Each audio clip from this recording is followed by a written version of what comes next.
আপনি নবীর দিদার কেমনে পাইছেন? বাবা কয়, সন্তান, যেই দিন আমি বিবাহ করেছি তোমার আম্মা জান আমাকে তোমাকে 11 বছর বয়স ফালাইয়া দিয়া চইলা গেছে আমার পাগলামির কারণে। আমি আমার সব সম্পদ আমার এলাকার মাদ্রাসা দারুল আরকামের মতো দান করে দিছি। আর আমার আল্লাহ তাআলা এই দোয়া কবুল কইরা রাহমাতুল লিল আলামিন নবীরে আমি আব্বার চোখের সামনে দেখায় দিছে। কয় নবী গো, ইয়া রাসূলুল্লাহ, ইয়া হাবিবাল্লাহ, নবী গো, আপনি নবীর কাছে জানতে চাই আমার আল্লাহ তাআলা আর কি কি নিয়ামত দান করে। আমার নবী কয়, উম্মত, একটা মানুষ মারা যাওয়ার পরে ওই মানুষটার যখন 3.5 হাত মাটির কবরের মধ্যে শোয়া দেয়, ওই কবরে রাখার সময় বালিশ নাই, বিছানা নাই, লেপ নাই, তোশক নাই। আল্লাহর নবী কয়, রহমতের 3 জন ফেরেশতা দিয়া ওই বান্দা যদি আল্লাহর প্রশংসা করে থাকে, বান্দার কবরে জান্নাতের বিছানা বিছায়া দেয়। জবানটা কইলা উচ্চ কণ্ঠে বলে কোন সুবহানাল্লাহ। বন্ধুরে আমার, ও চট্টগ্রাম এই সুচিউড়া এলাকার ভাই বাবারা, বন্ধুরা রে, গভীর মনোযোগ দেন। ওই কবরের মধ্যে আপনার জন্য কোনো বিছানা নাই, কিন্তু ওই কবরের মধ্যে বিছানা দিব একজন আমার আল্লাহ। ওই বিছানা হলো জান্নাতের বিছানা। দুনিয়ার লেপ তোশকের কথা কয় না, ওই বিছানা জান্নাতের বিছানা। তবে শর্ত হইল আল্লাহর প্রশংসা করা লাগবে। সাহাবায়ে কেরাম কই, ইয়া রাসূলুল্লাহ, নবী গো, 6 নাম্বার পাইলাম, 7 নাম্বার কোন নিয়ামত দান করে? ও বন্ধু, আপনি আমি যখন কবরে চলে যাব, কবরের মধ্যে বাস দেয়নি? হ্যাঁ, কবরে বাস দেন, অসুবিধা নেই। কিন্তু মারা যাওয়ার আগে দুনিয়াতে যদি দেয়, অবস্থা ভালো? আমি কিন্তু খুতবাতে আছি, আমি খুতবা শেষ করি নাই, মিলাদ জিকির আজকার শেষ করি নাই, ওয়াজে ঢুকছি। জেঠাগ্রাম সহ এই অত্র অঞ্চলের এই সাইডটাতে আমার মনে হয় না যে আমি আর কখনো আসছি। এই অঞ্চলে আমি প্রথম ঢুকলাম। তবে বয়ান যতটুক করব ততটুক মনোযোগ দিয়ে শুনবেন। এই জায়গাটা একটা ভালো জায়গা। কেমন ভালো? 8-10টা ওয়াজের মাঠে ওয়াজ করা এক জিনিস, মাদ্রাসার মাহফিলে ওয়াজ করা আরেক জিনিস। কথা কি বুঝতে পারলেন? আমার ডান পাশে যিনি বসে আছেন উনি সুপার, আমার বাম পাশে যিনি বসে আছেন ঢাকা আলিয়া থেকে কামেল করা, ঢাকা ইউনিভার্সিটি থেকে। এরপরে কি আর কিছু বলার প্রয়োজন মনে করেন আপনি? ওনাদের যে বয়স এবং ওনাদের যে বয়সের ধারাবাহিকতা, হুজুরের সুপারিনটেন্ডেন্টের বয়স, শিক্ষকতার বয়স হিসাব করলে আমার বয়সের সমান। হুজুরের পড়ালেখা শেষ করার বয়স হিসাব করলে আমার বয়স থেকে আরো বেশি। তা আমি এখানে যা বয়ান করব, ধৈর্য নিয়ে মনোযোগ নিয়ে বসবেন। আমার একটা বিশ্বাস, আপনারা যারা দাঁড়ায় আছেন অসুবিধা নাই, আমার মাহফিল আমি কোনো শ্রোতাকে বসতে বলি না। দেখবেন ইনশাল্লাহ তারা না বইলেও ওই থেকেই আন দিয়ে বইয়া গেছে। আপনারা রাজি আছেন ইনশাল্লাহ ধৈর্য নিয়ে বসতে? শুনবেন ইনশাল্লাহ? বোঝা যায় ওয়াজ কামে লাগবো? আচ্ছা, তুমি একটু ধৈর্য নিয়ে বইয়ান। মাইকলা, তুমি আজকের হাদিয়াটা পাওয়ানোর পরে এটা টাইট করানোর লেগে একটা ফ্লাস কিনবে, এই যে এটা লরসর করে, মোটামুটি সাউন্ড কিন্তু বালা, শুধু একটু লরসর, এটা ঠিক হয়ে দেবে। কেমন ভাই? সাউন্ড কিন্তু একবার করা, একের ক। আল্লাহ কবুল করুক, আমিন কন। আস্তে আমিন কইছি, আরো জোরে কোন আমিন, মুহাব্বতের আওয়াজে কোন আমিন। সাহাবায়ে কেরাম একটা ডাক দিয়া কয়, নবী গো, ইয়া রাসূলুল্লাহ, ইয়া হাবিবাল্লাহ, নবী গো, ওই কবরের মধ্যে আলো নাই, বাতাস নাই, কোনো কিছু নাই। ওই কবরে আমাদেরকে আলো দেওয়া হবে। আমার নবীজির রহমাতুল লিল আলামিন নবীর প্রখ্যাত সাহাবী আনাস ইবনে মালিক রাদিয়াল্লাহু তাআলা আনহু বলে, একই প্রশ্ন আমি আমার নবীকে যখন করলাম, আমার নবী বলেন, ওই ব্যক্তি যদি আল্লাহর প্রশংসাকারী বান্দা হয়, ওই ব্যক্তির কবরের মধ্যে আমার আল্লাহ তাআলা চেহারার মধ্যে এমন একটা নূরের তাজাল্লি দিয়া দিবে, বান্দা আল্লাহর প্রশংসা করার জন্য 5 ওয়াক্ত নামাজে আল্লাহর কুদরতি কদমে সেজদা দিছে, ওই বান্দার চেহারাটা এমন নূর হবে, বিওয়াজহিকার নূর, এমন তাজাল্লি পাওয়ার দেখা যাবে, রহমতের ফেরেশতারা কবরে আইসা চিনবে এটা ঈমানদার। কারণ বান্দা দুনিয়াতে আল্লাহ তাআলার প্রশংসা করেছে। এবার 8 নাম্বার পুরস্কার, ওই কবরের মধ্যে যাওয়ার পরে মান রব্বুকা ওয়া মান দীনুকা ওয়া মান নাবিয়ুকা অথবা মান হাযার রাসূল, এই 3টা প্রশ্ন করা হবে। যদি আপনি আল্লাহ তাআলার প্রশংসাকারী বান্দা হন, অন্ধকার কবরে যাওয়ার পর রহমতের ফেরেশতারা আপনার চেহারা দেইখা বলবে এটাই তো আল্লাহ তাআলার পাক্কা ইমানদার বান্দা, রাসূলের পাকের 7টা পাক্কা উম্মত। এটার চেহারার মধ্যে ঈমানের দৌলত দেখা যায়, ঈমানের চিহ্ন দেখা যায়। এই বান্দা সওয়ালের জবাব ছাড়া বান্দাকে কবরের প্রশ্নগুলো সহজ করে দিয়া পার করা হবে। নবী গো 9 নাম্বার কোন পুরস্কার দেওয়া হবে? আমার নবী জানায়া দেয় ওই কবরের মধ্যে ফুলসেরাত নামক একটা জায়গা হবে। আল্লামা এমদাদুল্লাহ মুহাজির মক্কি রাহমাতুল্লাহ আলাইহি বলে একটা চুলকে 70টা ভাগ করার পরে যত চিকন হবে ফুলসেরাতের রাস্তাটা তত চিকন হবে। ফুলসেরাতটা তরবারির চাইতে দাঁড়ানো হবে। ওই ফুলসেরাতের মধ্যে কোন মানুষ যখন কদম রাখবে ফুলসেরাতের নিচে আমার আল্লাহ হাবিয়া নামক দুজক সাজাইব, ওই দুজকের মধ্যে পড়ে যাবে। তবে যদি বান্দা আল্লাহর প্রশংসাকারী বান্দা হয়, ওই বান্দা বিসমিল্লাহ বলে ডান পাটা রাখবে, আলহামদুলিল্লাহ বলে বাম পাটা উঠাইবে। বান্দা তাকায়া দেখবে চোখের পলকে বিজলির মতো ফুলসেরাতের রাস্তা পারি হয়ে গেছে। বন্ধুরে ও আমার এই সচিবরা, এলাকার ভাই বাবারা, বন্ধুরা, পর্দার অন্তরালের মা বোনেরা গো, চিন্তা করে দেখো শুধু আল্লাহর প্রশংসা করলে আমার আল্লাহ তাআলা এই 9টা নিয়ামত দান করে। সাহাবায়ে কেরাম কই ইয়া রাসূলুল্লাহ, নবী গো আর কি নিয়ামত দান করে? আমার নবী কয় 10 নাম্বার, বান্দা ফুলসেরাত পারি দেওয়ার পরে বেহিসাব পাতা খালার জান্নাতা বলে তোমাকে জান্নাতের মধ্যে প্রবেশ করানো হবে। হযরতে আব্দুল্লাহ ইবনে আব্বাস রাদিয়াল্লাহু তাআলা আনহু হাদিস বর্ণনা করে যে আব্দুল্লাহ ইবনে আব্বাস রাদিয়াল্লাহু তাআলা আনহুর মাদার শরীফটা বেশি দিন হয় না, 2 মাসের কাছাকাছি সময় আমি জিয়ারত করে আসছি। মক্কা নগরীর পাশে তায়েফ একটা এলাকা, যেখানে আমার নবী হায়াতে জিন্দেগিতে 10 দিন অবস্থান করেছে। ওই তায়েফের মানুষরা আল্লাহর হাবিবকে বড় কষ্ট দিছে, আঘাত দিছে। নবী আমার তায়েফবাসীর জন্য তো দোয়া করে গেছেন। তায়েফের যুবকেরা আল্লাহর হাবিবকে পাথর নিক্ষেপ করছে। উদার কসম ওই সময় যদি এই নাসিরনগরের চট্টগ্রামের সুচিউড়ার যুবকরা থাকতো, তায়েফের যুবকরা যখন নবীরে পাথর নিক্ষেপ করে, নাসিরনগরের যুবকরা তাদের বুকটা আমার নবীর দিকে বিলিয়ে দিত। নবী গো আপনার শরীর মুবারকে পাথরের আঘাত লাগার আগে, আপনার শরীর মুবারকে তরবারির আঘাত লাগার আগে আমরা নাসিরনগরের যুবকরা মরতে চাই। ও বন্ধু, আল্লাহর হাবিব সাল্লাল্লাহু আলাইহি ওয়াসাল্লামের প্রখ্যাত হাদিস বিশারদ আলেমরা জানে ওনার একটা উপাধি হইল রাইসুল মুফাসসিরিন। পৃথিবীতে যত মুফাসসির কিয়ামতের আগ পর্যন্ত তাফসীর করবে, আল্লামা হযরতে আব্দুল্লাহ ইবনে আব্বাস রাদিয়াল্লাহু তাআলা আনহুর নাম আনলে সে মুফাসসির হবে না। ওই আব্দুল্লাহ ইবনে আব্বাস রাদিয়াল্লাহু তাআলা আনহু কয় ইয়া রাসূলুল্লাহ, ইয়া হাবিবাল্লাহ, নবী গো আল্লাহ তাআলার প্রশংসা করে কেমনে? আমার নবী কয় 3 ভাবে। কোরআন প্রমাণ করে 1 নাম্বার ওয়াবুদুল্লাহ, আল্লাহর ইবাদতের মাধ্যমে। 2 নাম্বার ওয়ালা তুশরিকু বিহি শাইয়া, আল্লাহ তাআলার সাথে শিরিক না কইরা।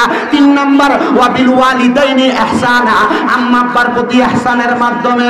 সাহাবায়ে কেরাম কই ইয়া রাসূলুল্লাহ, নবী গো আমরাও তো আল্লাহ তাআলার প্রশংসা করার পক্ষে, এবার আপনারা বলেন আমরা আল্লাহ তাআলার প্রশংসা করার দরকার আছে না নাই? মোহাব্বতের আওয়াজে কোন আছে না নাই?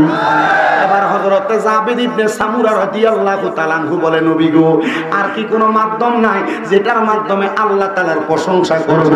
নবী আমার বলে বিতালাওয়াতিল কোরআন, আল্লাহর কোরআন তেলাওয়াতের মাধ্যমে আল্লাহর প্রশংসা হয়। ও আমার চট্টগ্রামের সুচিউড়ার বাবারা, আসেন আমরা সবাই মুহাব্বতে আল্লাহ তাআলার কোরআনুল কারীমের তেলাওয়াত করি আর পড়ি আউযু বিল্লাহি মিনাশ শাইতানির রাজীম, বিসমিল্লাহির রাহমানির রাহিম, ওয়ালা তাকুনু কাল্লাযীনা নাসুল্লাহা ফাআনসাহুম আনফুসাহুম উলাইকা হুমুল ফাসিকুন। লা يستوي أصحاب النار নারি ওয়া আসহাবুল জান্নাহ আসহাবুল জান্নাতি হুমুল ফাইজুন। وقال في حديث الشريف عن انس رضي الله تعالى عنه قال سمعت رسول الله صلى الله عليه وسلم يقول الا انبئكم بخياركم قالوا بلى يا رسول الله قال خياركم الذين اذا ذكر الله عز وجل رواه ابن ماجه او كما قال عليه الصلاه والسلام। وقال في حديث الشريف عن انس رضي الله تعالى عنه قال سمعت رسول الله صلى الله عليه وسلم ان من اشرط الساعات ان يرفع العلم ويكثر السحر ويكثر الزنا ويكثر شرب الخمر ويقل الرجال ويكثر النساء حتى يكون لخمسين امرأة القيم الواحد متفق عليه او كما قال عليه الصلاة والسلام। وقال في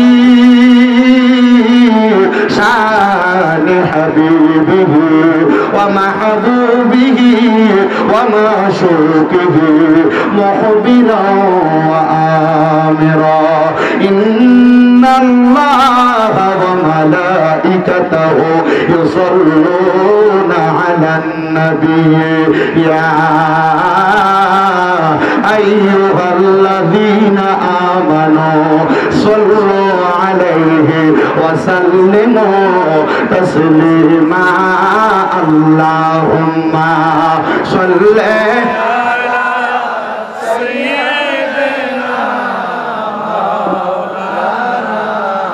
محمد وعلى آل سيدنا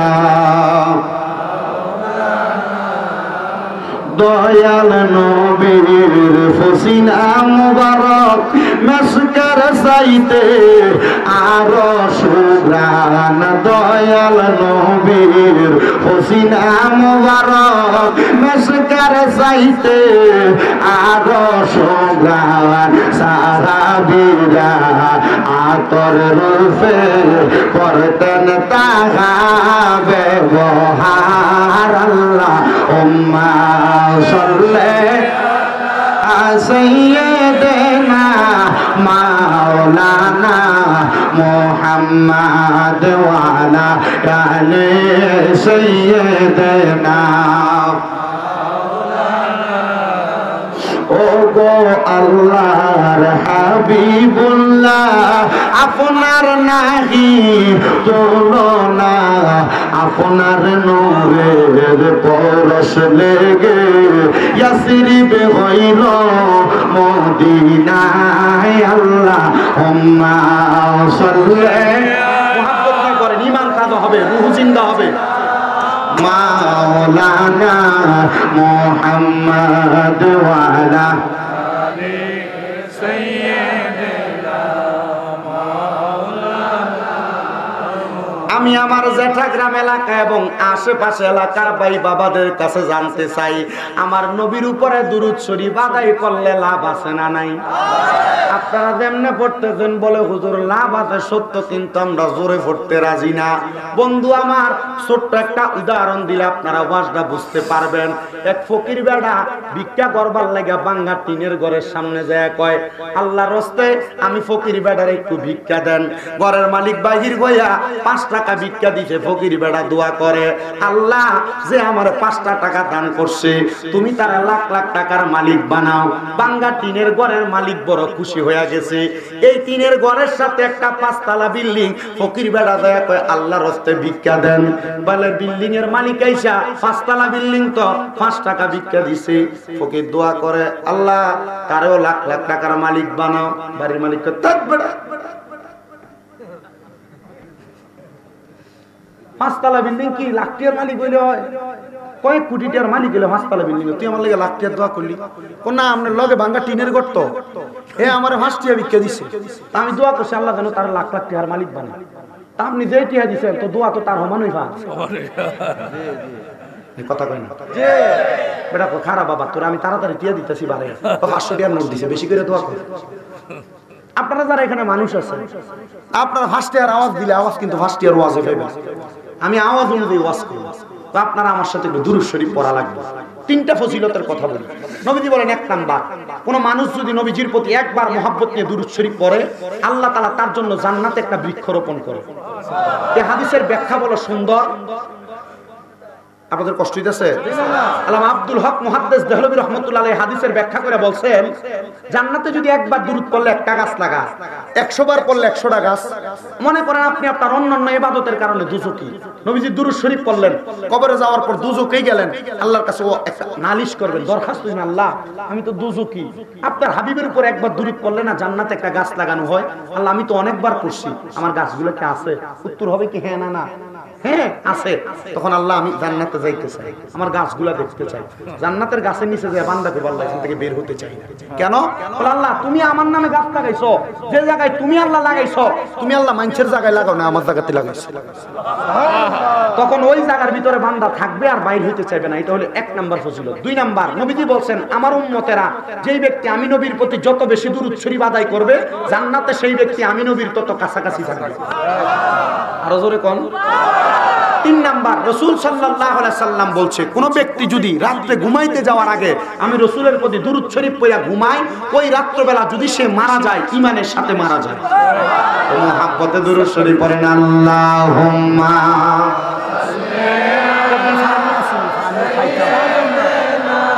এটা হুজুরের আছে ওয়া আলা আলি এই চা দাও না।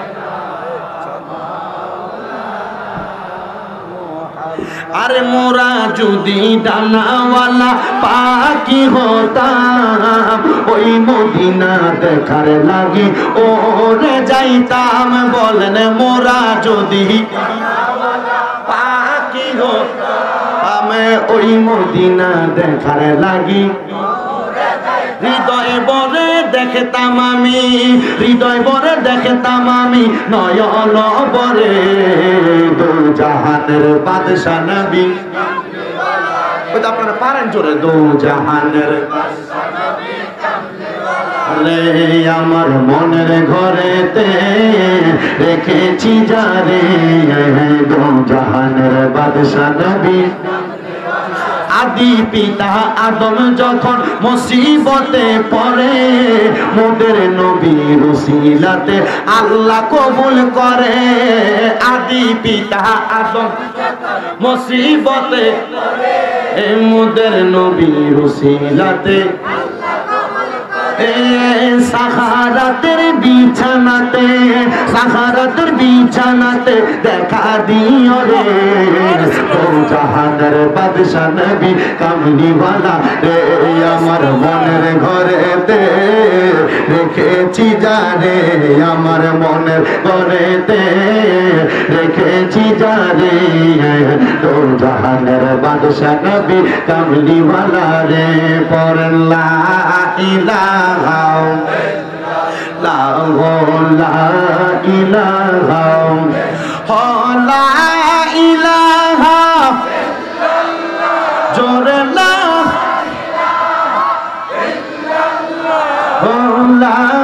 ইলাহা ইল্লাল্লাহ লা ইলাহা। আল্লাহ আদম হাওয়া বানাইলা, তুমি বেহেশতের মাঝে রাখিলা, আবার হিকমতে গুণ দমে খাওয়াইয়া, হিকমতে ইয়া দুনিয়াতে পাঠাইলা, লা ইলাহা লা ইলাহা। আইরে নামাজ রোজা সেই গহনা, কেহ মা বাবার খেদমত চাই গহনা, আমার নবীর দরুদ বইল না, বলেন নবীর আমার নবীও তোমায় ভুলবে না, লা ইলাহা ইল্লাল্লাহু লা ইলাহা। আইরে অনেক দূরে মদিনা, আমরা কেমনে যাব, সচিউরার মানুষ মদিনা যাইতে চাই কি চাই না?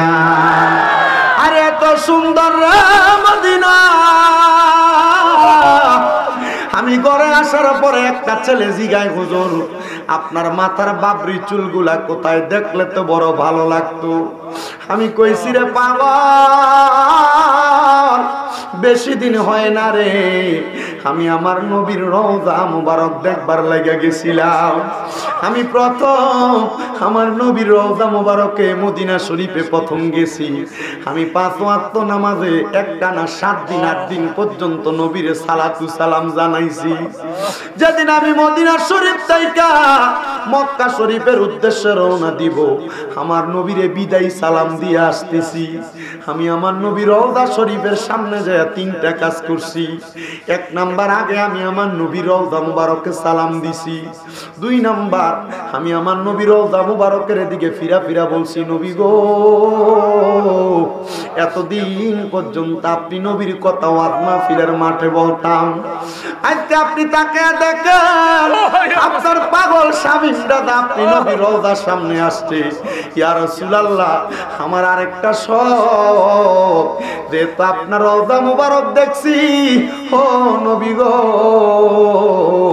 আমার মরণের আগে একবার আমার শখ আপনি নবীরে দেখতাম। ও নবী গো, আপনি একবার আমার দেখা দিয়েন গো নবী। বাবারে, তৃতীয় একটা ফরিয়াদ আমি রাসূলের রওজা মুবারকে জানাইছি, ইয়া রাসূলুল্লাহ, আমি আপনার রওজা মুবারকে এসে সালাম দিছি, আপনার দেখার জন্য ফরিয়াদ জানাইছি।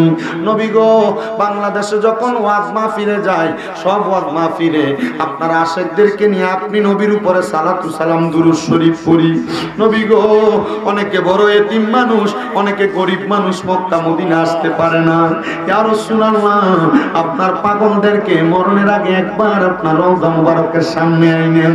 আমি দেখছি রে, কত পাকিস্তানিরা, বাংলাদেশিরা আমার নবীজি রওজা মুবারকের দিকে ফিরা ফিরা কান্দে।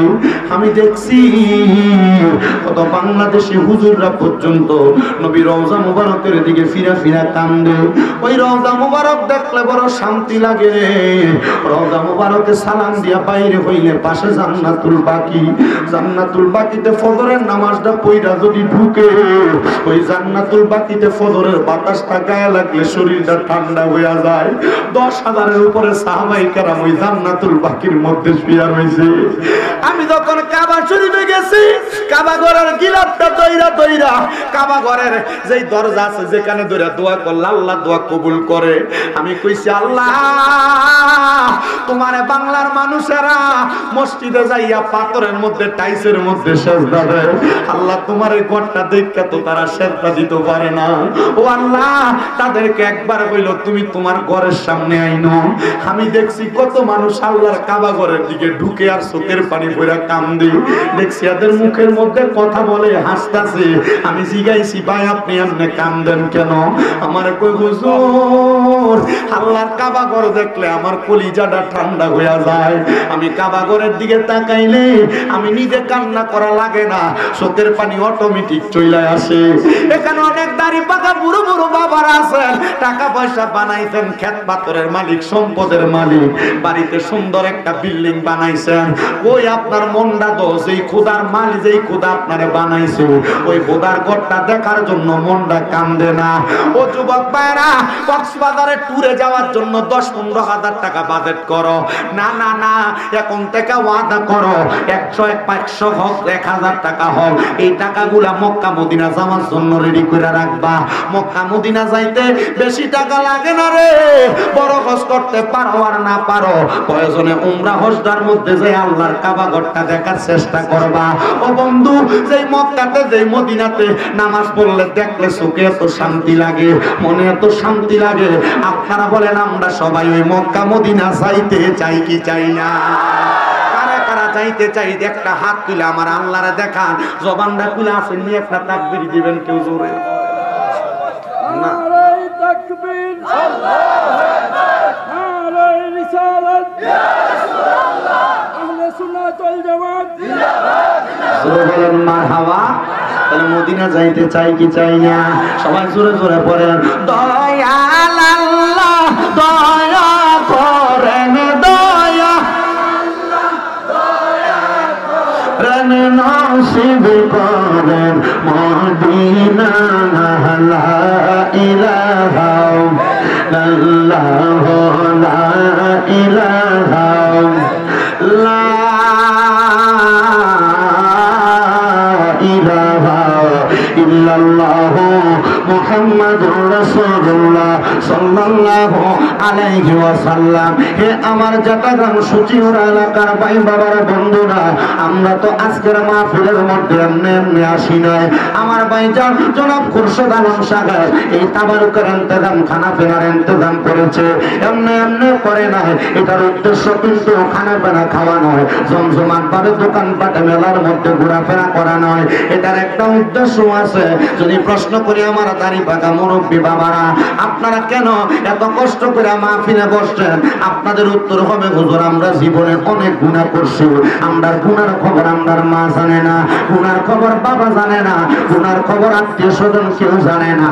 যদি জানতো আমরা এলাকার মধ্যে জায়গা দিত না। যুবক রে, ও যুবক ভাইরা, একবার চিন্তা করো জীবনে কত গুনাহ করলা, তোমার গুনার খবর কেউ জানে না। তোমার বাপ যদি জানতো তোমার সন্তান বলে পরিচয় দিত না। এই পর্দার অন্তরালের মা বোনেরা, তুমি মায়ের গুনাহ যদি তোমার সন্তান দেখতো, তোমার মা কে ডাকতো না। দাড়ি পাকা বয়স্ক বাবারা, একবার চিন্তা করে দেখেন, আপনাদের গুনাহ যদি আপনাদের সন্তান দেখতো, আপনাদেরকে সন্তান বাবা বলে পরিচয় দিত না। আরে সবার কথা বাদ দিলাম রে বাবা, আমি শামীম দাদার গুনাহ যদি লেখা উঠতো কপালে আমি গুনাহগার, মানুষ আমারে গুনাহগার কইয়া ডাক দিত। যদি লেখা উঠতো আমি মিথ্যাবাদী, মানুষ আমারে মিথ্যাবাদী কইয়া ডাক দিত। আল্লাহ, আমি গুনাহ করছি, অন্যায় করছি, মাফ চাই তোমার দরবারে। আল্লাহ, এই গুনাহ কি মাফ করবানি? আমার আল্লাহ কয় বান্দা জীবনের গুনাহ মাফ করা হবে। কেমনে রে বান্দা, কেমনে আল্লাহ তোমার জীবনের গুনাহগুলো মাফ করব? মুহাব্বতে মুহাব্বতে অন্তরের চক্ষুটা খুইলা দিয়া, এই জাহিরি চক্ষুটা বন্ধ করে দিয়া আমার আল্লাহ তাআলার একটু আসমে রাতের জিকির করেন। আল্লাহ আল্লাহ আল্লাহ আল্লাহ।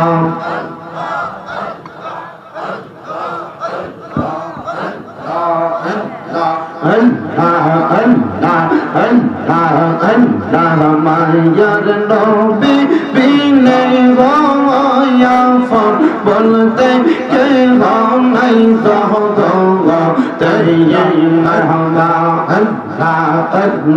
তোর নবী বিনে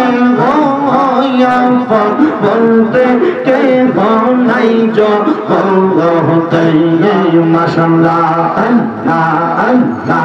বেবাদাইকে সব বিদেশে মিথ্যে মায়ার জগতে বলতে কে নাই জগতে মাশাআল্লাহ।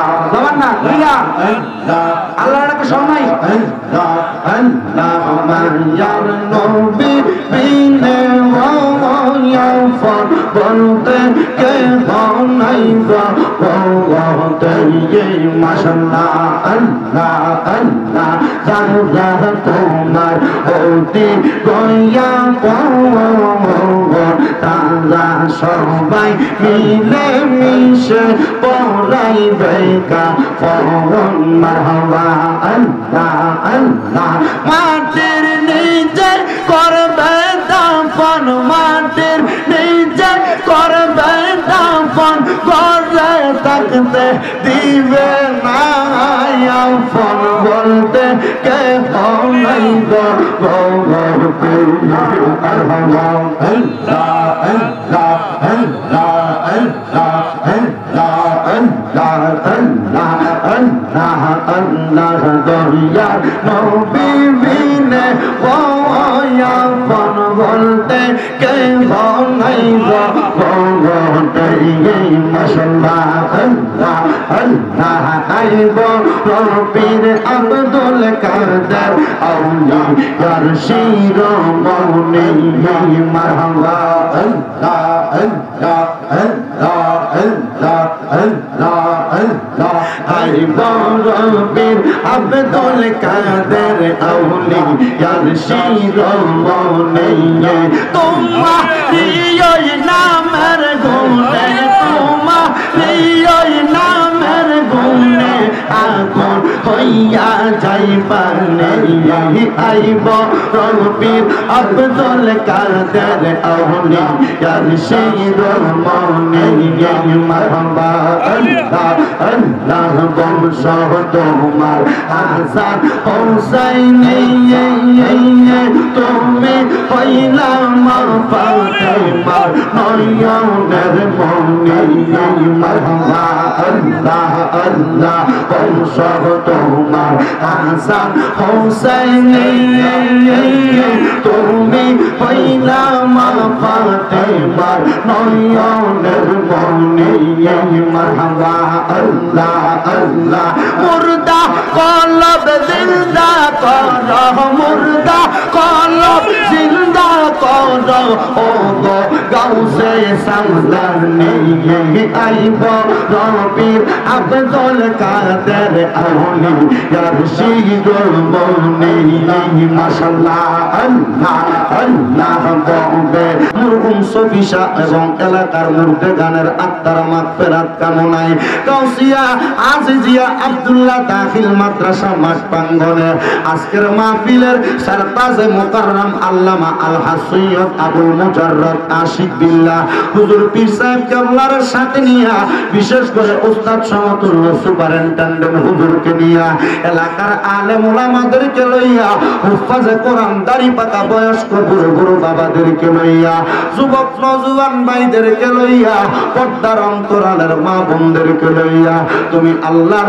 শাহিন শাহী পাক দরবারে গুনাহগার কাঙ্গালের বেশে দুইখানে হাত বাড়াইছি আল্লাহ হাত দুইটা কপালে লাগার আগে আগে আমরার জীবনের গুনাহ মাফ কইরা বেগুনাহ মাসুম বান্দা বানায়া দাও আল্লাহ আমরার জীবনের গুনার দিকে তাকাইলে আমরার কাছে বড় ভয় লাগে বড় মায়া লাগে আল্লাহ এই গুনার কারণে না জানি তুমি আমরার জাহান্নামের আগুনে ফুরাও মাবুদ আমরার জীবনের গুনাহ মাফ না করায়া আজকের মাহফিল থেকে আমরার বাড়ির মধ্যে নিও না রে আল্লাহ রাব্বুল আলামিন আজকের মুনাজাতে কে জানি হাত বাড়াইছে কার জানি জগতের মধ্যে আব্বা নাই যেই বাবা রিকশা চালাইয়া মাটি কাইটা মাথার গাম পায়ে পালাইয়া আল্লাহ পরের বাড়িতে বদলা দিয়া নিজের রক্তরে পানি বানাইয়া আজকে আব্বা জান অন্ধকার কবরে শুয়ে রইছে এমন আব্বা যাদের অন্ধকার কবরে রে আল্লাহ আব্বার কবর তুমি আল্লাহ জান্নাতের বাগান বানাইয়া দাও মাবুদ আবার কোন সন্তান জানি হাত বাড়াইছে যে সন্তানের জগতের মধ্যে মা নাই হায়রে মা যে মারে মা কইয়া ডাকলে কলিজার আগুন ঠান্ডা হইয়া যায় যেই মায়ের দিকে নেক নজরে তাকাইলে কবুল গজের সওয়াব হইয়া যায় আল্লাহ এমন মা দাদের অন্ধকার কবরে রে আল্লাহ আমার কবর তুমি আল্লাহ জান্নাতের বাগান বানায়া দাও এ আমার জাটা গ্রাম সুচিউরা আশেপাশে এলাকার মা বোনেরা গো কি গো মা মাইকের আওয়াজ তোমাদের কানে যায়নি গো মা মুনাজাত হইতেছে গো মা আজকের মুনাজাত কার জন্য জানি জীবনের শেষ মুনাজাত কইরা হাত বাড়াইছে হুজুর কেবলারের সাথে নিয়া ওলামায়ে কেরামদের সাথে নিয়া আজকের মুনাজাতে যদি আল্লাহর দরবারে চোখের দুইটা ফোঁটা পানি চাইরা দিয়া কান্দ আমার বিশ্বাস আছে আমার আল্লাহ একটা হাত খালি ফিরাইয়া দিবে না চট্টগ্রাম এলাকার ভাই বাবারা রে আর কতকাল রাস্তাঘাটে দোকান ফাটে আড্ডাবাজি করে সময় কাটাইবা দাও না আল্লাহর দরবারে দুইটা হাত বাড়াইয়া আমার বিশ্বাস আছে রে আমার আল্লাহ একটা হাত খালি ফিরাইবে না মাবুদ আরেক শ্রেণীর মানুষ আছে মাও নাই বাবাও নাই জনমের তিনি হইয়া হাত বাড়াইছে এমন আম্মাই আব্বা যাদের কবরে আম্মাই আব্বার কবরটারে তুমি আল্লাহ জান্নাতের বাগান বানাইয়া দাও আম্মাই আব্বা চইলা গেছে আল্লাহ দারারে পালাইয়া তারারে নাই খাব গেছে কান্দিবার লাগিয়া কত আদর করছো মাগো আব্বা দুধ কলা খাওয়াইয়া এখন কেমনে শুইয়া গো রইলা কবর দেশে যাইয়া। আল্লাহ যাদের মা বাবা কবরে, আম্মা আব্বার কবর জান্নাতের বাগান বানাও। খুরশিদ মিয়ার আব্বা আম্মার জন্য দোয়া চাই, আব্বা আম্মারে কবুল মঞ্জুর করে নাও। আল্লাহ অনেকের মা বাবা বেঁচে আছে, হায়াতে বরকত দান করো। আম্মা আব্বার খেদমত করার মতো তৌফিক দান করে দাও। অনেকে ব্যবসা করে, চাকরি করে, পড়ালেখা করে, বরকত দান করে দাও। অনেক প্রবাসী ভাইরা বিদেশ থেকে দোয়া চায়, আমার প্রত্যেক প্রবাসীদের কামাই রুজি, প্রবাসীদের হায়াতের মধ্যে বরকত দান করো। প্রবাসীদের শরীর স্বাস্থ্য সুস্থ রাখো। আজকের মাহফিলে যারা টাকা দিয়া, পয়সা দিয়া, শ্রম দিয়া, বুদ্ধি দিয়া, পরামর্শ দিয়া, মাইক দিয়া, লাইট দিয়া, প্যান্ডেল দিয়া, মিডিয়ার বাইরে সহ সম্মানিত শ্রোতা মণ্ডলী, আল্লাহ প্রত্যেককে তুমি কবুল মঞ্জুর করে নাও। এই মাহফিল তুমি কিয়ামত পর্যন্ত কায়েম এবং কায়েম রাখো। আল্লাহ আমাদেরকে হালাল হারাম বাচ্চা চলার মতো তৌফিক দান করো। কোন হারাম খাবার আপনার পেটের মধ্যে ঢুকাইও না, কোন হারামের সঙ্গে আমাদেরকে সম্পৃক্ত রাখো না। রব্বুল আলামিন আল্লাহ মরণ দিবা দুঃখ নাই, তবে বেঈমান বানিয়ে মরণ দিও না। মরণের আগে বারবার তাওয়াফে বাইতুল্লাহ, জিয়ারতে রওজা রাসূলুল্লাহ নসিব করাইয়া প্রত্যেকের আখিরি জবানে মধুর কালেমা পড়ে দিয়েন, লা ইলাহা ইল্লাল্লাহু মুহাম্মাদুর রাসূলুল্লাহ সাল্লাল্লাহু আলাইহি ওয়াসাল্লাম। একটা জবানকেও বন্ধ রাখবেন না, জবানটা ছেড়ে দিয়া উচ্চ কণ্ঠে বলেন, মুনাজাত কইরা দোয়া চাইলাম কার কাছে? মুনাজাত কইরা দয়া চাইলাম কার কাছে? মুনাজাতে যতগুলা ফরিয়াদ করলাম আমার আল্লাহ দিতে পারে কি পারে না? আলেম ওলামা হুজুর আছে, বেয়াদবি ক্ষমা করবেন, কয়েকটা কথা আপনাদের সামনে রাইখা বইলা যায়। আমি যে আয়াত তেলাওয়াত করলাম, আল্লাহ তাআলা কোরআনুল কারীমের মধ্যে ঘোষণা করে, ওয়ালা তাকুনু, তোমরা তাদের মতো হইও না, কাল্লাযিনা যাহারা নাসুল্লাহা ফাআনসাহুম আনফুসাহুম, নিজের কথা ভুলে গেছে এবং আল্লাহ তাদেরকে ভুলে রাখছে। ও আল্লাহ, কেন কেন তাদের মতো হইতাম না?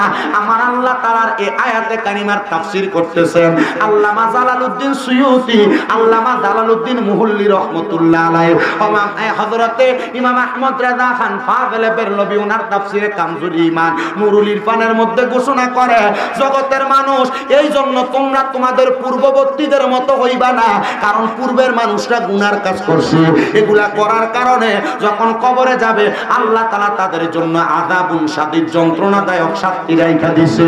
মাবুদ, আমরা কেন পূর্বের মানুষের মতো হইব না?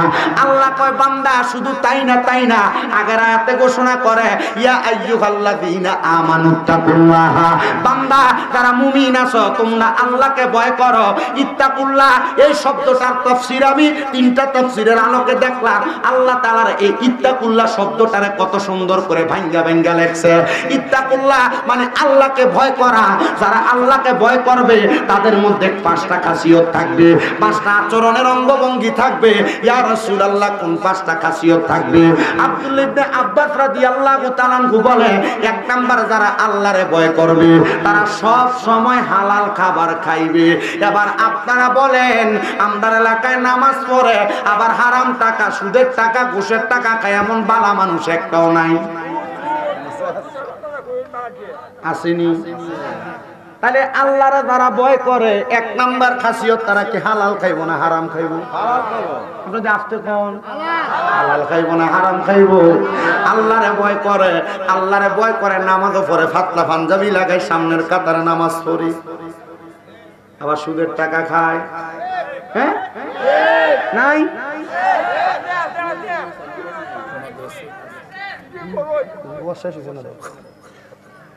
আমরা আসেননি কতক্ষণ? আমার ওয়াজ শেষ হয়েছে না, মাত্র শুরু হয়েছে। আমরা যারা ওই কুমিল্লার ওই সাইডের বক্তা, মোটামুটি আমরা যখন দেখি যে মানুষ একটু এলোমেলো, তখন একটা মুনাজাত দিয়ে মানুষটিকে গোলাইলে, মোটামুটি আপনার একটা গোলা নিয়েছে না? আল্লাহ কবুল, আল্লাহ কবুল করুক, জোরে কোন আমিন। আল্লাহকে যারা ভয় করে তাদের এক নাম্বার খাসিয়ত হলো হালাল খাবে। কি খাবে? আপনার এলাকায় পরের হক খাবি না নাই, জমি দখল করি না নাই, মানুষের ক্ষেত্রে লাই কাটতে 1 বিঘা বানাই না নাই, কথা কয় না, আছে না নাই? ভাই মারা গেছে, ভাইয়ের সম্পদ দখল করে খাবি না বেড়া নাই? শুধু 1 লাখে মাস শেষে বছর শেষে 30,000 টাকা নেই, এমন আছে না নাই? আরে আছে না, শুধু আছে না, আমরা সমাজের মানুষে সুদ কুটিরে ধরে নিয়ে মসজিদের সভাপতি বানাই, সুদ কুটিরে ধরে নিয়ে মসজিদের সেক্রেটারি বানাই, সুদ কুটিরে ধরে নিয়ে সরকারি কামে লাগায়। কথা কন না ঠিক কিনা? এ মুসলমান, এ হারাম খাবার যারা খায়, আমার পাশে উলামায়ে কেরাম বসা, জিজ্ঞেস করবা হুজুর এ হারাম খাবার যারা খায়, সুদের টাকা ঘুষের টাকা হারাম টাকা যারা খায়, এদের অবস্থা কেমন হবে আপনার কাছে জানতে চাই। আমি বলবো না, আল্লাহর নবী মুহাম্মদুর রাসূলুল্লাহ সাল্লাল্লাহু আলাইহি ওয়াসাল্লাম নবীকে উম্মত যে হারামখোরেরা কবরে যাওয়ার পর আল্লাহ তাআলা সর্বনিম্ন হারামখোররারে 3000 বছর জাহান্নামের আগুনে জ্বালাইবো। ওরে বিচার হবে কর্ময় অনুসারে, কঠিন হাসরে বিচার হবে কর্ময় অনুসারে। নবী গো, আপনার কাছে জানতে চাই কেন 3000 বছর সর্ব কাকা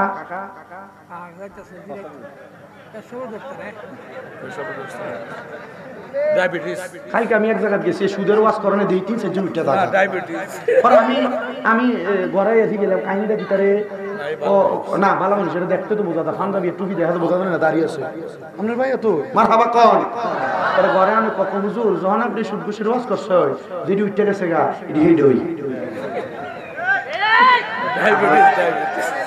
না না, এটা ভালো মানুষ, এটা দেখলে বোঝা যায়। আলহামদুলিল্লাহ কোন ওটা কত সুন্দর দাড়ি, সুন্দর পাঞ্জাবি, তবে হ্যাঁ দাড়ি টুপি পাঞ্জাবিও লাগায়, ফাতলা একবার সাদা টিস্যু কাপড়টা পরে ইমামের সামনে খুতবার আগে দিয়ে যায়, 4জন ডেয়ে সামনে বয়, কিন্তু এটা বাইরে সুদের টিয়া খায়। আছে না নাই? ওরে আজান দিলে সবার আগে মসজিদে যায়, মসজিদের বাইরে সুদের টাকা খায়, নামাজ হইল না রে তোর, নামাজ লইলি না খবর, ওরে ধরলি নামাজ পড়লি নামাজ সারা জীবন, পর নামাজ হইল না রে তোর, নামাজ লইলি না খবর। নামাজ তুমি ধর্ম জানো, চুরি তোমার পেশা, নামাজ পড়ে ওজন কম দেয় সিটি। নামাজ তুমি ধর্ম জানো, চুরি তোমার পেশা, এমন নামাজ কবুল হবে কেমনে করলাই আশা, নামাজ হইল না রে তোর, নামাজ লইলি না খবর। মুসলমান ইমানদার, তাহলে এমন হারামখোর যারা, তাদেরকে আমার আল্লাহ তাআলা জাহান্নামের আগুনে সর্বনিম্ন কয় হাজার বছর জ্বালাইব? দূরে কোন কয় হাজার বছর? 3000 বছর জ্বালাইব। ওই 3000 বছর কেমনে জ্বালাইব শোনেন। জাহান্নামের আগুনের রং হইল লাল, 1000 বছর জ্বালানোর পরে জাহান্নামের আগুনের রং হইব সাদা, আর 1000 বছর জ্বালাইয়া জাহান্নামের আগুনের রং হইব কালা। জাহান্নামের আগুনে 3000 বছর জ্বালানোর পরে এবার ওই হারামখোরটা ডাক দিয়ে কইব, ফেরেশতারা রে 3000 বছর তো আগুনে জ্বালাইলা, আমার বড় পানির পিপাসা, আমার একটু পানি খাওয়ার জন্য দাও। এবার ফেরেশতারা বলবে পানি খাইবা, বলে জাহান্নামীরা কেমনে পানি দিব শুনে। এই যে পানির পাত্র দেখেন, এটা কাঁচ, এটা হাড্ডি দিয়া বানাইছে, সরি কাঁচ, এটা কাঁচ। এই কাঁচটা এটা তো সুন্দর একটা গ্লাস, এই কাঁচের এমন একটা গ্লাস আপনারা দিত না জাহান্নামের ভিতরে। নবী গো, কোন গ্লাসের মধ্যে কইরা জাহান্নামীরে পানি দিব, হারামখোরেরা পানি দিব, পরের হক কাউন্নারে পানি দিব? আল্লাহর নবী কয় একটা গরম লোহার, মারহাবা নাউজুবিল্লাহ জোরে, এমন একটা গরম লোহার রড, গরম একটা পাত্র, এই পাত্রটারে আগুনের ভিতরে গরম কইরা, আমি জানতে চাই আপনাদের এলাকায় কামার আছে না নাই? এই কামার লোহা যখন আগুনের মধ্যে ফোরাত দেয়, আগুনের মধ্যে লোহাটা ফোরাত দিলে এটা কি লোহার কালার থাকে না, আগুনের মতো গোলা লইয়া থাকা? এমন একটা গরম পাত্র, এমন একটা লোহার পাত্র আগুনে গরম করব, এই লোহার পাত্রটারে আগুনের মধ্যে গরম কইরা অন্য জাহান্নামীরা রে জাহান্নামের আগুনের মধ্যে যে ফুরাইছে, ফুরানোর কারণে যে রক্ত এবং পুষগুলা হইছে, এই রক্ত পুষগুলা ফেরেশতারা এভাবে লইব, নিয়া কইব রে জাহান্নামী নে তোর জন্য পানি আনা হইছে, খা নে পানি আনা হইছে খা, নে পানি আনা হইছে খা। এবার বান্দা পানি খাইতে দেয়, দেখবো রক্ত আর পুজ দেখা যায়। দুনিয়াতে একটা পানির মধ্যে মশা পড়লে এই পানিটা আর খায় না, পানিটা পালাইয়া লাস্টারে বালা করে দুইয়া তারপরে পানিটা খায়। মুসলমান ও নবীর উম্মতের দলেরা, আশিক রাসূল ভাই বাবারা, যারা হারাম খাইবো ওই কবরে যাওয়ার পরে অন্য জাহান্নামীরা রক্ত ফুস দেওয়া হইব।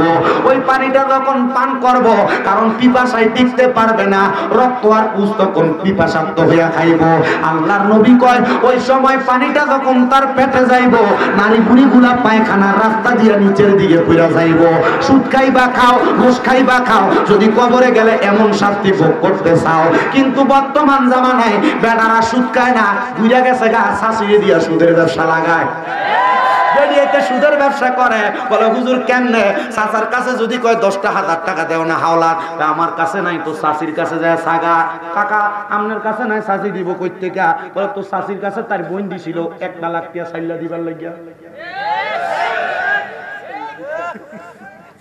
এই কথা কন না কেন? এমন আছে না নাই?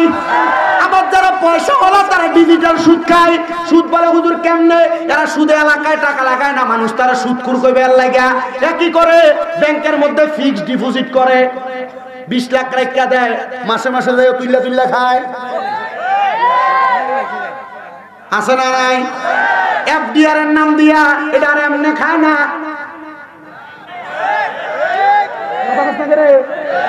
আছে না নাই? এটা 1 নম্বর সুদ। শুনেন বাবা, এই ব্যাপারে আল্লাহর নবীর একটা হাদিস আমি আপনাদেরকে শোনায় দেই। নবী আমার কই সুদের সাথে যারা সংযুক্ত, তুমি খাইলা, তুমি দিলা, তোমরা সমান অপরাধী। শোনো শোনো, এই সমান অপরাধীর মাঝখানে আরো 2টা ব্যক্তি আছে। কোন এলাকায় 1 লাখ টাকা হাওলা, এলাকা শিক্ষিত যে ফোলা, তার কাছে ভাতিজা একটু স্ট্যাম্পটা লিখে দোছে। কাকে কি স্ট্যাম্পে যা? ওইতে আমার কাছ থেকে 1 লাখ টাকা নিব, লিখে দাও, আমার থেকে এত তারিখ 1 লাখ টাকা নিতেছে, 1 বছর পরে ফেরত দিব। 1 লাখ টাকা বাবদতে আমাদের 30,000 টাকা রাখতে হবে। লেহেনি নবী কয় সুদের টাকার কাতেব যে বেড়া লেখে, যে বেড়া এ বেড়া সুদ খাইয়া সুদ খাওয়াইনা যে শাস্তি পাইব, লেহুন্না সেই শাস্তি পাইব। আমার এই ওয়াজ শুনা আল্লাহর কসম 3 জন ব্যাংকে চাকরি করি না, চাকরি যাচ্ছে। আমার বয়স কম, দাখিল পরীক্ষা দেওয়ার পর থেকে আমি ওয়াজ করি, মানুষ আমার দাওয়াত দেয়। এটা আমার কোন এলেমের জোর না, এটা মানুষের দুয়ার জোর, মানুষের দুয়ার বরকতের জোর। এবার এলাকার যে বেটারা নামাজ পড়ে, যে বেটারা বড় ভালো মানুষ, কোন ঝামেলার মধ্যে নাই, ও কাকা তারা তো 1 লাখ টাকা দিতেছি, একটু আপনি সাক্ষী থাকবেন। আল্লাহর নবী কয় এ শাহেদ যে ব্যক্তি, সাক্ষী যে ব্যক্তি, সমান তাইরের ওই অপরাধী।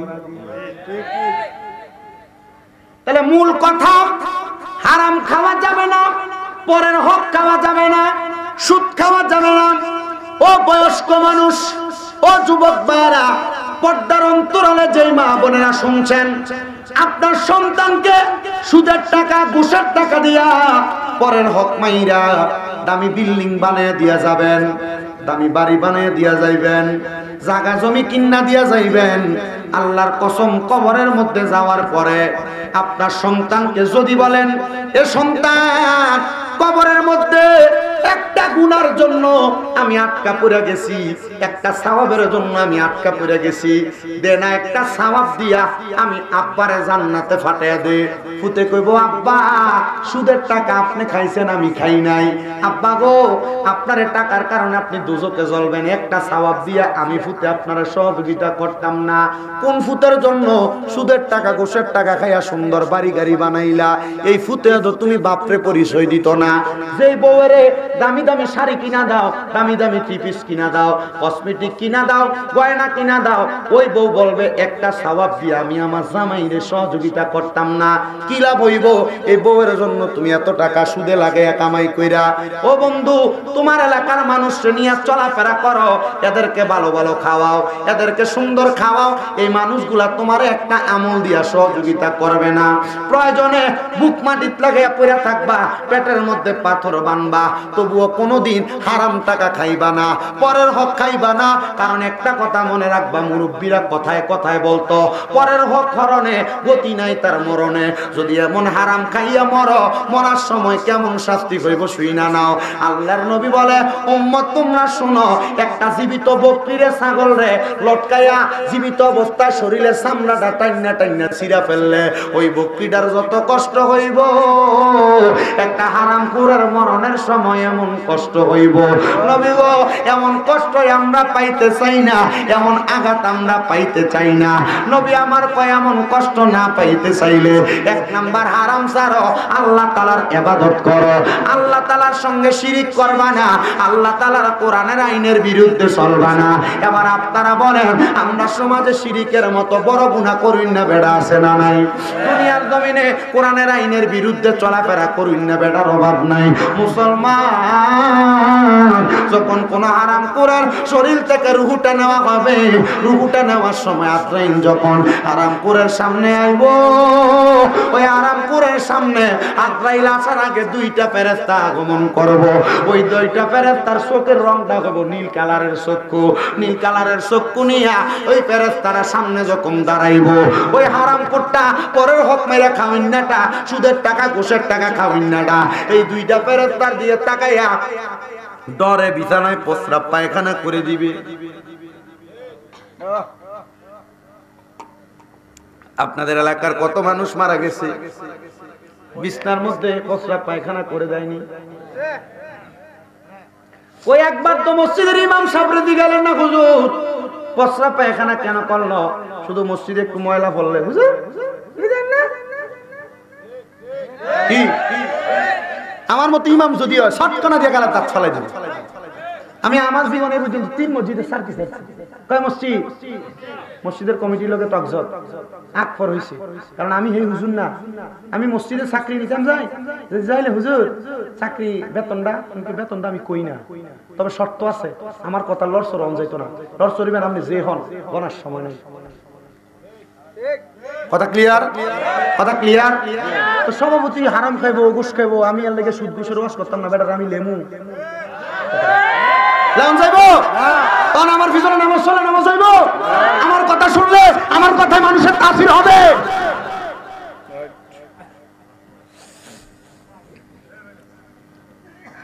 মনোযোগ দেন বাবারা, কোন হারামখোরের সামনে যখন দুইটা ফেরেশতা হাজির হয়ে যাবে, ওই দুইটা ফেরেশতার নীল চক্ষুগুলা দেখা হারামখোর বান্দাটা বিছানার মধ্যে প্রস্রাব পায়খানা করে দিবে। দেখবেন অনেক মানুষ মারা যায়, মারা যাওয়ার সময় জিহ্বায় কামড় দিয়ে মারা যায়। যায়নি? কেন মারা যায় জানো? আজরাইল আইসা ওই হারামখোরের বুকের মধ্যে যখন হাতটা দিবে, হারামখোর বলবে, আজরাইল আমি মরার জন্য এখনো প্রস্তুত হই নাই, আমার একটু সময় দাও। ওই কথা বলার সময় বান্দার দুই চোয়ালের মাঝখানে, দাঁতের মাঝখানে জিহ্বা আটকে যাবে। অনেক মানুষের চোখ উল্টে যায়। ও বন্ধু, আজরাইল যখন বান্দার রূহ নেওয়ার জন্য বান্দার বুকের মধ্যে আঘাত করবে, তখন বান্দার চোখ দিয়ে ইশারা দিয়ে বোঝানোর চেষ্টা করবে সময় দাও, তখন বান্দার চোখগুলা উল্টে যাবে। অনেক বান্দার নাকে মুখে দিয়ে রক্ত বাইর হয়ে যায়। কেন কেন কেন? ওইটার অন্য কোনো কারণ না রে মুসলমান, এটার কারণ হইল আজরাইল যখন বান্দার সামনে আসে, আজরাইলের ভয়ঙ্কর চেহারা দেখা বান্দার হাতের পায়ের ঘাড়ের সাহারসগুলা টাস টাস করে ছিঁড়া যায়, তখন বান্দার নাক আর মুখ দিয়ে রক্তগুলা বাইর হয়ে যায়। ও জাটা গ্রামের মানুষ, সুচিউড়ার মানুষ, আশেপাশে এলাকার বাবারা, এই জন্য মনে রাখবা, যদি বলো আল্লাহকে ভয় করো, তাহলে সমাজে চলাফেরা করো অবস্থায় সর্বদা সব সময় হারাম খানা থেকে পয়সা থাকবা, হালাল খানা খাইবা। যদি এটা গুনার পান্তা ভাত হয় অসুবিধা নাই, এটা খাইয়া যখন তুমি তোমার জীবন চালাইবা, দেখবা তোমার জীবন সুন্দর সফল কামিনের জীবন হবে। 2 নাম্বার, যারা আল্লাহকে ভয় করে তারা কখনো এতিমের সম্পদ লুট করে না, এতিমের সম্পদ মাইরা খায় না। ইয়া রাসূলুল্লাহ, তারা কারা? এমন অনেক ভাইরা দেখবেন যারা মা বাবা মারা যাওয়ার পরে বইনের জায়গা মাঠটা বুঝিয়ে দেয় না, এমন বেড়া এই এলাকায় আছে না? নাই। সাবধান, এমন এতিমের হক মাইরা খাওয়া যাবে না। ও মুসলমান ইমানদার, ও নবীর উম্মতের দরেরা, আশিকে রাসূল ভাই বাবারা, একটু ধৈর্যের সাথে মনোযোগ দিয়ে শোনার চেষ্টা করবে। 3 নাম্বার, কেউ যদি আল্লাহকে ভয় করে ওই ব্যক্তি কখনো আল্লাহ তাআলার ইবাদত ছাড়বে না। আপনাদেরকে প্রশ্ন করলে, এই চট্টগ্রামের বাবারা, আপনারা কি আল্লাহরে ভয় করেন? বলবেন হুজুর হ্যাঁ। যদি বলি কয়জন এশারের নামাজ পড়ছেন? আমার মনে হয় না এই মাহফিলে অর্ধেকের বেশি মানুষ পাওয়া যাবে। ও মুসলমান, ও নবীর উম্মতের দল, 4 নাম্বার, আল্লাহকে যারা ভয় করে তারা দুনিয়ার জমিনে চলাফেরা করা অবস্থায় কখনো তারা অহংকার করে না। 5 নাম্বার, যারা আল্লাহরে ভয় করে তারা আল্লাহরে ভয় করে করে কান্নাকাটি করে। ও দুনিয়ার মানুষ, আমি কেন আমার ওয়াজটা এই দিকে ঢুকাইলাম? একটু মনোযোগ দিয়ে শুনলে বুঝতে পারবেন। আল্লাহকে ভয় করনেওয়ালা একজন আশিকে রাসূলের কথা আমি আপনাদেরকে শোনানোর চেষ্টা করতেছি। উনি বলেন, আমি দুনিয়ার জমিনের মধ্যে সারা জীবন আমার রাসূলে খোদা মুহাম্মদ মুস্তাফা আহমদ মুস্তাফা সাল্লাল্লাহু আলাইহি ওয়াসাল্লাম নবীকে দেখার জন্য, পাওয়ার জন্য আমি অনেক চেষ্টা করেছি, কিন্তু আমি আমার নবীকে দেখতে পারি নাই। এবার আমি কান্না করতে লাগলাম। একটানা বিবাহ করার পরে 21 থেকে 22 বছর পর্যন্ত আমি আমার রিয়াজত চালু রাখলাম। ইয়া রাসূলুল্লাহ, আপনার উম্মত দাবি করি, আপনি নবীরে যদি আমি না দেখতে পাই তাহলে আমি খাবার খাইয়া কি করব? আমি সর্বক্ষণ রোজা রাইখা রাইখা কাটাইতাম, আমি একা একা থাকতাম। এমন কর্মকাণ্ড দেখা আমার ঘর থেকে আমার স্ত্রী চলে গেছে। আমার একটা সন্তান ছিল যার বয়স 11 থেকে 12তম বছর পর্যন্ত। ওই সন্তান আমি বাবাকে বলছে, হে আব্বা, আমি আমার জীবনে নামাজি ব্যক্তি দেখছি, আপনার মতো দেখি নাই। আমার জীবনে রোজাদার ব্যক্তি দেখছি, আপনার মতো দেখি নাই। ইমানদার দেখছি, আপনি বাবার মতো দেখি নাই। বাবা, মানুষ আল্লাহর কাছে টাকা চায়, পয়সা চায়, ভালো চায়, খারাপ কোনো কিছু চায় না। আর আপনি দেখি মুনাজাত যখনই করেন আল্লাহর কাছে বলেন, আল্লাহ যেন আপনার মরণের আগে একবার হাবিবে কি প্রিয় নবীর দেখা দেয়। বাবা, আপনি কি ওই নবীর জন্য এত পাগল? ওই বাবা কয়, সন্তান, দুনিয়া বানাইলো আল্লাহ দেই নবীর কারণে, আমি আশিকরে বানাইলো আল্লাহ দেই নবীর কারণে। আমি যদি ওই নবীরে না দেখা মারা যায়, আমার এই সোনার জীবনটা বিফলে চলে যাবে। আমি নবীরে দেখতে চাই, ওই নবীরে আমি একবার দেখতে চাই। এ আমার চট্টগ্রামের সুচিউরার মানুষ, আজকের মাহফিল যারা করতেছে জনাব খুরশেদ মিয়া এবং তার পরিবার সহ, এরা চিন্তা করে কিনা জানি না, যদি এত সুন্দর মাহফিল করায়া মরার আগে একবার নবীর দিদার না পাই, জীবন তো শান্তি হবে না। আমি বলবো, ও খুরশেদ মিয়া সহ আপনার পরিবার যারা শুনতেছেন, আপনারা দুনিয়াতে মাহফিল করেন সত্য কথা, একবার মরণের আগে নবীকে দেখার জন্য 5 ওয়াক্ত নামাজ পড়ে পড়ে আল্লাহর কাছে কান্না করবেন। চট্টগ্রামের মানুষ, আপনারা আল্লাহর কাছে কান্না করবেন যেন মরণের আগে একবার নবীর দিদার আপনাদেরকে দান করা হয়। মুসলমান ইমানদার ওই ব্যক্তি একটানে 21 বছর 5 বছর পর্যন্ত আল্লাহ তাআলার কাছে কান্না করতেছে, ও আল্লাহ, আপনি একবার আমার নবীর দিদার নসিব করেন। উনি বলেন, আমি গভীর রজনীতে ঘুমন্ত অবস্থায় আমার সন্তান 14 বছর বয়স, ওই সন্তান আমি আব্বাজানের পাশে বসা, ওই সন্তান লক্ষ্য করে দেখলেন আমি আব্বাজান ঘুম থেকে হঠাৎ করে লাফ দিয়ে উঠলাম। এ সন্তান আর ঘুমানো যাবে না, বলে বাবা কেন? এ আব্বা, নবীকে তো দেখি নাই, বয়স বড় ভারী হয়ে গেছে, চলো নবীকে দেখার জন্য আমি রওজা মদিনার দিকে রওনা করব। আব্বা, নবী তো রওজাতে শুয়ে আছে, নবী কেমনে আপনি সে জায়গায় গেলে দেখা দিবে? বলে আশেক নবী রওজার সামনে গেলে চোখ বন্ধ করলে নবীরে দেখতে পায়। আব্বা, আপনি এখন রাত্রবেলা রওনা দিবেন।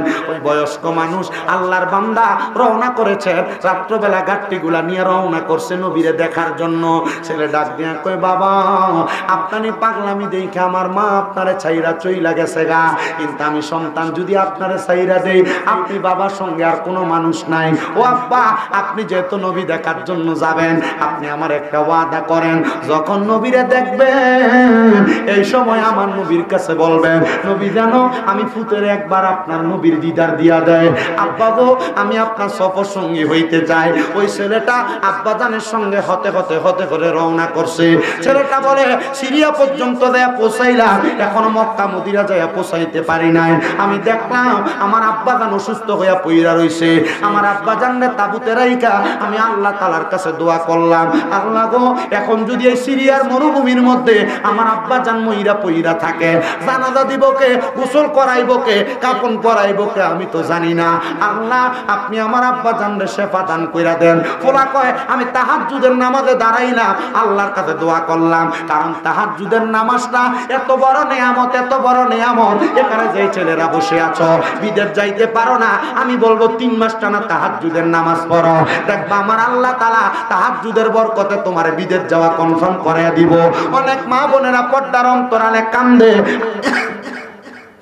আমি আমার মা বোনদের কাছে বলবো গো মা, পেটের মধ্যে সন্তান হয় না, মা গো মা সন্তানের জন্য তাহাজ্জুদের নামাজ পড়ো। এই তাহাজ্জুদের নামাজের উসিলা আল্লাহ তাআলা নিঃসন্তানদের সন্তান দান করে।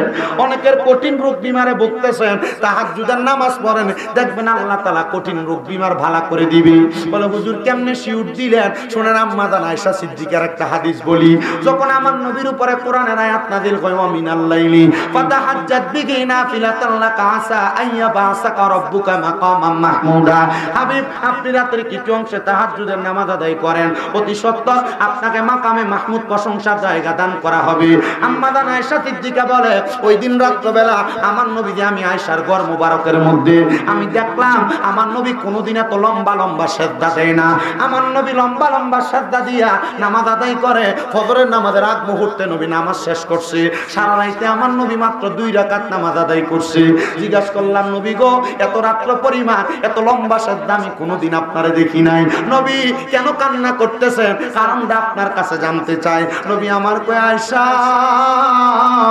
আমার আল্লাহ বলেছে আমি নবী যদি তাহাজ্জুদের নামাজ আদায় করি আমার আল্লাহ তাআলা আমি নবীর মাকামে মাহমুদ দান করব। আমি নবী কাঁদছি, আমি নবী তো উম্মতের পাগল, আমি নবী তো উম্মতের দেওয়ানা। আমি কইছি আল্লাহ আমার তাহাজ্জুদের নামাজের কারণে যদি মাকাম দিব, আল্লাহর কসম আমি শামীম রাজা এলেমের জোরে কথা বলি না, আমার উস্তাদদের কথা শুই না, তাহাজ্জুদের নামাজের আমলটা করার কারণে, আম্মা আব্বার কদমে চুমা দেওয়ার কারণে, দাড়ি পাকা বয়স্ক বাবাদের সম্মান ইজ্জত পাওয়ার কারণে আমার আল্লাহ তাআলা আমি শামীম রাজার সম্মান ইজ্জত বাড়াইছে। আপনারা মুহাব্বতে বল আমরা ওই সম্মান ইজ্জত আল্লাহ তাআলার কাছে চাই কি চাই না?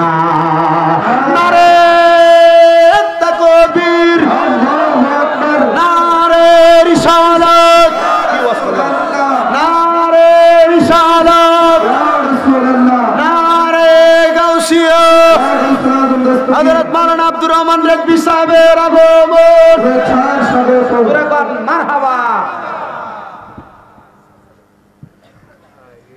আল্লাহ কবুল করুক, আল্লাহ কবুল করুক, জোরে কোন আমিন।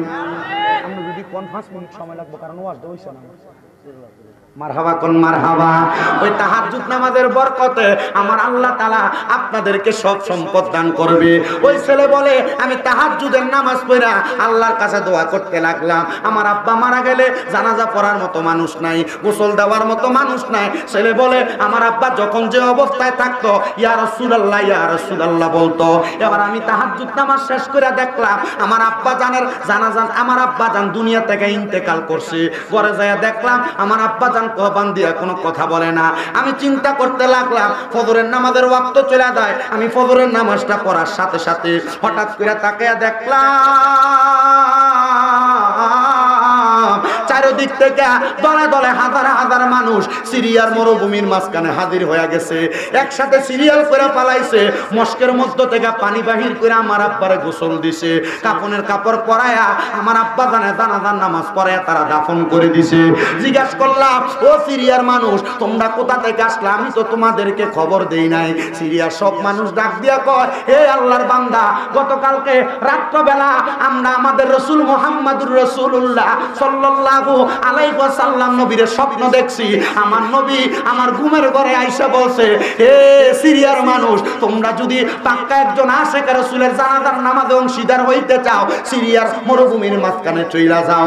আমরা সবাই একই স্বপ্ন দেখা তোমার আব্বার জানাজার নামাজ পড়তে আসছি। ওই ছেলে ডাক দিয়া কয় আমার আব্বা যদি এত বড় আশিক রাসূল হয় আমার আব্বা জান কেন নবীর দিদার পাইল না? সিরিয়ার মানুষ কয় আমরা এটা মানি না, তোমার আব্বা নবীর দিদার পাইছে।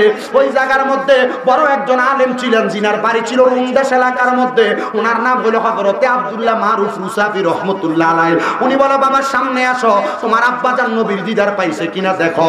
এবার ছেলেটা সামনে আসার পর আব্দুল্লাহ মারুফ রুসাফির হাতের মধ্যে একটা চাদর ছিল, চাদরটা ছেলেটার মাথার উপর দিয়া বলছে, বাবা তুমি 3 বার পড়ো সূরা ইখলাস, 1 বার পড়ো সূরা ফাতিহা, তুমি আবার জবান দ্বারা পড়ো আমার আল্লাহ তাআলার সূরা ফাতিহাটা কইরা। এবার আল্লাহর কাছে চক্ষু বন্ধ করো।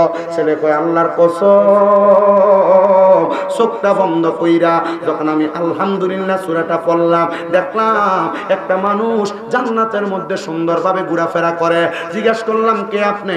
মাথাটা ঘুরে কয়, আব্বা আমি তোমার তুমি আমার সন্তান, আমি তোমার বাবা। ও আব্বা, জান্নাতের মধ্যে কেমনে গেলেন? বলে, তুমি সন্তানের নেক দোয়ার কারণে। আব্বা আমি সন্তানটা আপনার কাছে টাকা পয়সা চাই না, শুধু দোয়া করছি আল্লাহর কাছে আল্লাহ যেন আপনারা ভালো করে দেয়। আব্বা গো, মরার আগে কি নবীর দিদার পাইছেননি? আব্বা কয়, সন্তান আমি নবীর দিদার পাইই মরছি, আর আমার নবীরে বলছি তুমি সন্তানরে যেন একবার নবীজির দিদার নসিব করায়। দেখো না আমার সামনে সুন্দর আসন কইরা একজন বৈশা আছে, তিনি রহমাতুল্লিল আলামিন নবী। ছেলে কই, ওই মুহূর্তে আমি আমার আব্বার সাথে আমার মুহাম্মাদুর রাসূলুল্লাহ সাল্লাল্লাহু আলাইহি ওয়াসাল্লাম নবীরে আমি দেইখা পালাইছি। আব্বা আপনি নবীর দিদার কেমনে পাইছেন? বাবা কয়, সন্তান যেই দিন আমি বিবাহ করেছি তোমার আম্মা জান আমাকে তোমাকে 11 বছর বয়স ফালাইয়া দিয়া চইলা গেছে আমার পাগলামির কারণে। আমি আমার সব সম্পদ আমার এলাকার মাদ্রাসা দারুল আরকামের মতো দান কইরা দিছি, আর আমার আল্লাহ তাআলা এই দোয়া কবুল কইরা রাহমাতুল্লিল আলামিন নবীরে আমি আব্বার চোখের সামনে দেখায়া দিছে। সন্তানেরা এখানে বসে যায়, খুরশিদ মিয়া সহ পিসে হুজুর সহ সুপার হুজুর সহ আমারে বলছে, হুজুর এলাকার অনেক মানুষ টাকাওয়ালা, এলাকার অনেক মানুষ পয়সাওয়ালা, নবীর দিদার চায়, নবীর মক্কা মদিনা যাইতে চায়, মাদ্রাসারে মোহাব্বত করে।